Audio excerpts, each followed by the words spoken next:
Ms. Blaney. Thank you, Madam Chair, and as always, through you. My first question is for Ms. Collins. I really appreciate the information that you shared today about your specific challenges. And I actually want to say how much I appreciate all the speakers sharing, in some cases, some incredibly personal stories. And I apologize that we're in a situation where we sort of have to force the members to show their most vulnerable realities so that we can talk about why it is so important to talk about hybrid parliament.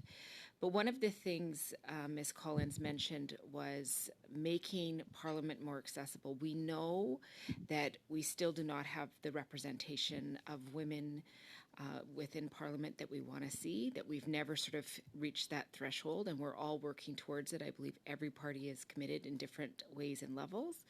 I'm just wondering if you could talk about how this really allows you to be able to meet your commitments as a parent and to meet the commitments to your body to carry a child, and what this means potentially in the future for women who are looking at joining us here in Ottawa.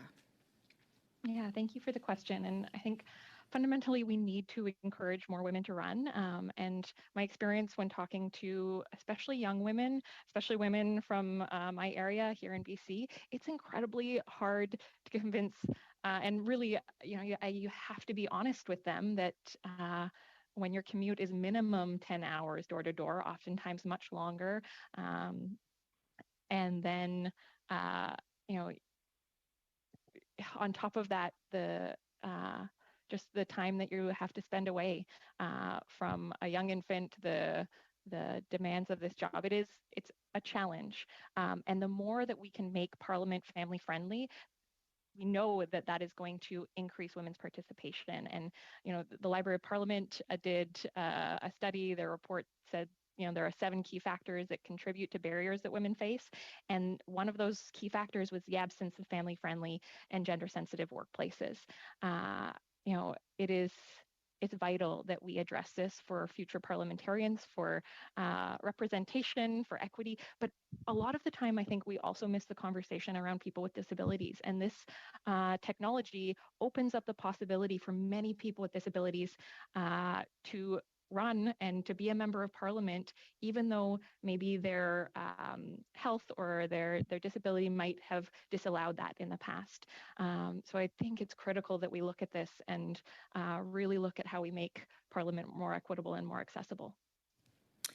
So thank you for that. And one of the other questions that I have for you, Ms. Collins, it's very odd to keep calling you that, but we'll go with it, is how is hybrid parliament also helpful when you're in Ottawa?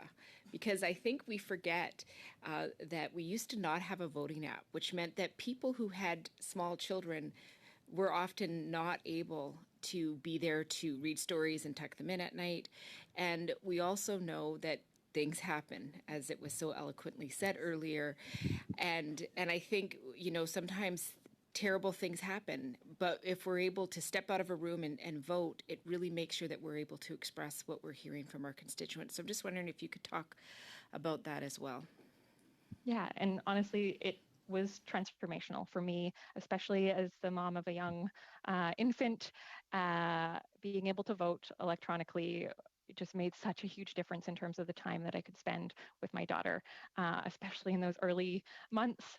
And I think, some of the questions from the previous MPs were around, did this mean more work? And I would say, yes, it did. I was working more on my parliamentary duties. I was working more when it came to in the constituency and hearing from constituents. I was also doing a better job as a mom, as a parent, and as a partner. I was able to do all of these things much better. And I love my job. It's such rewarding work. It's such a privilege to represent the riding of Victoria. And, if we go back to a world without virtual parliament, I'm committed to running again in the next election. I don't know if I would choose to run again after that. And I've spoken with other members who have young families across party lines who have said the same thing. We have opportunity to make parliament more accessible, to allow members to be better at their jobs and also, better at fulfilling the other duties in their lives. And I just want to also mention the piece around working while sick. I agree with the member who had mentioned that we don't want to kind of normalize the idea of working while sick, but that's actually happening in person. And it's scary because that oftentimes will spread disease. But there are all kinds of illnesses and diseases, and we want to give members the choice. We want to give women the choice. We want to give women or people with disabilities the choice. We want to give members the choice to do this work in the best way possible.